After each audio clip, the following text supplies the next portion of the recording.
এখনও ব্যর্থতার বলয়ে ঘুরপাক খাচ্ছে বাংলা সিনেমা। প্রতি বছর অসংখ্য সিনেমার মুক্তির ভিড়ে মাত্র দু একটি সিনেমা সফলতার মুখ দেখে। তবে বিকল্প না থাকায় বরাবরই নম্বর ওয়ান শাকিব খান। তার সিনেমা মুক্তি মানে প্রেক্ষাগৃহে দর্শক। যৌথ প্যান ইন্ডিয়ান কিংবা দেশীয় সিনেমায় তিনি ওয়ান অ্যান্ড অনলি। তার প্রমাণ মেলে গেল সপ্তাহে মুক্তিপ্রাপ্ত দরদে। সাকিবিয়ান থেকে সাধারণ দর্শক ভিড় জমাচ্ছেন সিনেমা হলে। শুক্রবার বেশ কয়েকজন তারকাদের নিয়ে দরদ সিনেমা দেখেন চিত্রনায়ক সাকিব।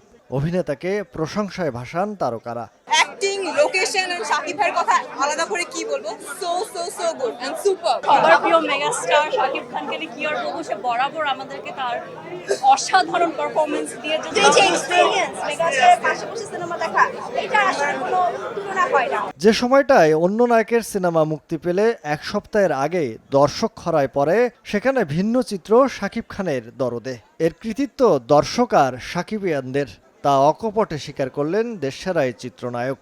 আমি সাকিবিয়ান আমার সমস্ত ফ্যানদের কাছে, সমস্ত সাকিবিয়ানদের কাছে অনেক অনেক কৃতজ্ঞ যে তারা এই সিনেমার জন্য অক্লান্ত পরিশ্রম করেছে, এখনো করে যাচ্ছে।